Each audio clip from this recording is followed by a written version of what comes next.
The call came at 2:14 p.m.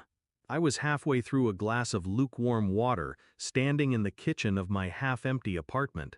The voice on the other end was the CEO's. Polished, controlled, not friendly. "We need you back, now."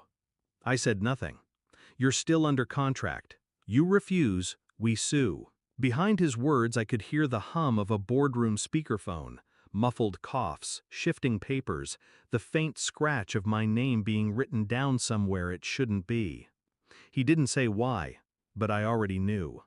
Her promotion had been public. The photos of her, my wife, shaking hands, smiling that smile I'd once mistaken for warmth. Then the call 2 days later. "Your contribution was replaceable, sweetheart," she'd said. Sweetheart like a knife in the ribs. And she'd fired me. I'd walked out of that office with my head high, my role gutted, my marriage fractured into polite silence. Now, months later, they wanted me back, which meant only one thing. She had failed. I replayed the day she'd told me I was done. She'd leaned against the conference table, arms folded, looking down at me as though she'd just finished scraping something unpleasant off her shoe. "You'll land somewhere else," she'd said. "You always do." That day, I'd said nothing, but the words had stayed lodged behind my teeth, bitter and sharp. We'd met at that company, climbed side by side. She'd whispered strategies into my ear at night, borrowed my contacts, my ideas, my leverage. When the VP position opened, she'd asked me, no, insisted, that I mentor her through the pitch. I'd done it. Every detail, every angle. 2 weeks later, she had my job. The official story? Restructuring. Different vision. The truth? I was competition, and competition was something she didn't allow in her bed. I told myself it was just business, that her ambition had swallowed her empathy whole. But late at night, I'd see the way she smiled into her phone, the sudden quiet when I walked into a room. It wasn't just my job she'd taken. I started collecting pieces without making a sound. Email archives, client contracts, internal forecasts, the small things she'd forgotten I still had access to. Then the client list. 4 top accounts gone in 8 weeks. 80 million in lost revenue. I didn't ask her why. I didn't call. I didn't confront. Instead, I visited old contacts. Not as a friend, not as a favor, just to listen. The story was always the same. Bad pitches, missed deadlines, arrogance where there should have been negotiation.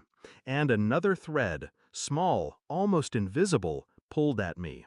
One name kept surfacing. Marcus Hale. I knew him, or rather, I knew the kind of man he was. Her late nights, her hushed calls, they all lined up neatly now. She hadn't just taken my job, she'd replaced me entirely. I didn't rage. Rage is loud, wasteful. I waited. The final piece arrived in a manila envelope. Financials, expense reports, 2 hotel receipts in her name, both signed by Hale, dated 3 months before she'd fired me. I closed the folder, set it on my desk, and stared at the wall until the shadows shifted. When I saw her next, it was in the boardroom. She didn't know I'd been reinstated. The CEO's order had been absolute. I was back. She walked in, heels sharp against the marble, stopped dead when she saw me in my old chair. I slid the envelope across the table. Read it. Her hands didn't move, but her face did, just enough. "You think you know everything," she whispered. I leaned back. "I know enough." The room went cold. I didn't fire her. That would have been mercy. Instead, I let the documents move through the right channels. Compliance, legal, HR. Her affair with Hale was a breach of policy. So was the use of company funds. By the end of the week, her title was gone. The press release said she'd resigned to pursue personal opportunities. She called me that night. Not to apologize, she'd never waste breath on that. but to ask how long I'd known. Since before they called me back, I said. Silence. You waited, she said finally. Yes. Her breath caught, not from sadness, from realizing she'd been living in a trap I'd set months before she'd seen the bars. I didn't see her again.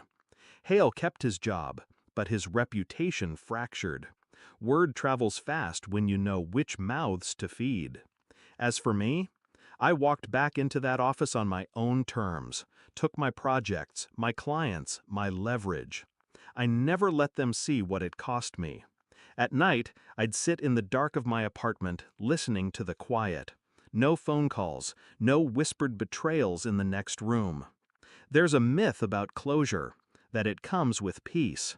It doesn't. It comes with clarity. She thought I was replaceable.